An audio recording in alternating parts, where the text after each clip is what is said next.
भारत ने terror funding पर पक्के सबूत जुटा लिए हैं। ये फिलहाल सूत्रों के हवाले से ये खबर आ रही है। एफएटीएफ की बैठक में डॉजियर जो है वो दिए जाएंगे। आतंकियों को फंडिंग के सबूत किस तरह से लगातार फंडिंग कर रहा है आतंकियों को पाकिस्तान, उसके सबूत देगा भारत और साथ ही पाक को ग्रे लिस्ट में फिर से डालने के लिए ये सबूत जो हैं वो दिए जाएंगे, जिसकी कोशिश भारत एक बार फिर से यहाँ पर करता हुआ नजर जा रहा है। चलते हैं हमारे मैनेजिंग एडिटर अखिलेश शर्मा के पास। यहाँ पर अखिलेश, ये बहुत महत्वपूर्ण हो जाता है क्योंकि एफएटीएफ की बैठक में जब इस तरह के सबूत सामने रखे जाएंगे, अब तो सैटेलाइट तस्वीरें भी हमारे सामने हैं, तो शायद यहाँ पर पाकिस्तान को ग्रे लिस्ट में डालने में एक बार फिर से यहाँ पर कामयाबी मिल सकती है भारत को। क्या डिटेल्स है? निश्चित तौर पर, और भारत ने सबूत जुटाए हैं। आर्थिक तौर पर एक इकोनॉमिक डोजियर जो है वो तैयार किया है, जो कि फाइनेंशियल एक्शन टास्क फोर्स यानी एफएटीएफ की अगली बैठक में रखा जाएगा, जिसमें कि ये कहा जाएगा कि जिस तरह से पाकिस्तान को मदद दी जाती है और जब भी विदेशी रूप से मदद मिलती है, चाहे वो वर्ल्ड बैंक की ओर से हो चाहे आईएमएफ की ओर से हो, उस मदद का इस्तेमाल पाकिस्तान आतंकवाद को बढ़ावा देने में करता है। भारत ने जो सबूत इकट्ठे किए उसमें साफ तौर पर दिखता है कि जब जब पाकिस्तान को विदेश से मदद मिली है, तब तब उसने अपनी विदेशी मदद का 18 से लेकर के 20% तक रक्षा बजट बढ़ा दिया। यानी वो पूरी विदेशी मदद जो है उसका इस्तेमाल अपनी रक्षा खरीद करने में पाकिस्तान करता है और बाद में इसको पीछे के दरवाजे से आतंकवादियों के हाथों में पहुंचा दिया जाता है। भारत ने पूरा डेटा निकाला है कई वर्षों का, जिस वर्ष पाकिस्तान को विदेशी मदद मिली है, आर्थिक मदद मिली है, उसका इस्तेमाल पाकिस्तान ने कैसे अपना डिफेंस बजट बढ़ाने में किया है। और ये भी भारत ने दिखाया है इन सबूतों के जरिए कि जो पाकिस्तान का अपना टैक्स रेवेन्यू है वो इस तरह से कहीं भी आगे नहीं टिकता है। और यही कारण है कि पाकिस्तान को विदेशी मदद की दरकार होती है और जब भी उनको विदेशी मदद मिलती है वो इसका इस्तेमाल आतंकवाद को बढ़ाने में या फिर रक्षा बजट को 18 से लेकर के 20% तक बढ़ाने में करते हैं।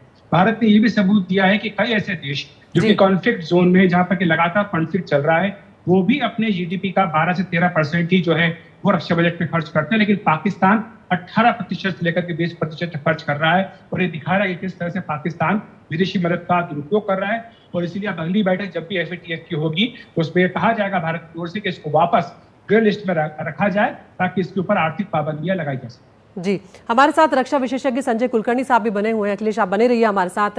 कुलकर्णी साहब, आप भी सुन रहे होंगे हमारे सहयोगी अखिलेश को, यहाँ पर कई महत्वपूर्ण जानकारियां वो यहाँ पर दे रहे हैं कि किस तरह से पाकिस्तान को लेकर कई सबूत यहाँ पर भारत की तरफ से जुटाए गए हैं कि वो विदेशी फंडिंग का दुरुपयोग यहाँ पर कर रहा है। अंतर्राष्ट्रीय स्तर पर यह बहुत बड़ी बात होगी जब भारत इन सबूतों को रखेगा डॉजियर के जरिए।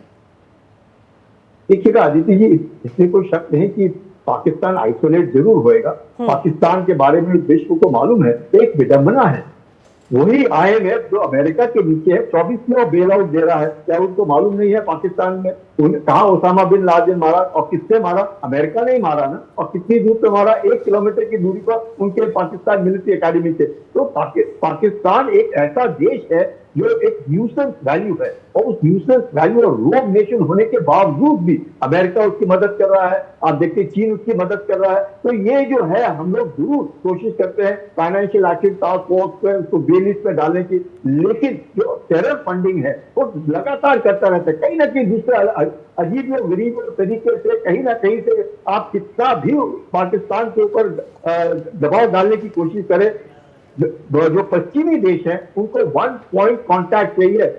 चाहे वो लोकतंत्र हो, पर वो लोकतंत्र से उनको ज्यादा प्यार नहीं है, उनको एक तानाशाही एडमिनिस्ट्रेशन से प्यार है। तो उनको मालूम है। आप देख रहे हैं 4 दिन की लड़ाई के बीच में क्या हुआ कि अमेरिका ने किससे बातचीत की? लड़ाई में मुनीर से बात की। तो मुनीर क्या है? तो एक फील्ड मार्शल, चाहे फील्ड मार्शल, एक फील्ड मार्शल उसको बना के रखा हुआ है। तो मकसद एक ही है कि Pakistan knows how to survive, और वो सर्वाइव किससे करता है? किसी न किसी तरीके से कहीं ना कहीं जाकर। बिल्कुल कुलकर्णी साहब, और ये जो बातें आप कह रहे हैं, बिल्कुल ये जो बातें आप कह रहे हैं, इसको लेकर पाकिस्तान की जनता जो है उन्हें किस तरह से ये तानाशाह लीडरशिप जो है लगातार गुमराह कर रही है और कई मामलों पर सालों से उन्हें गुमराह किया जा रहा है।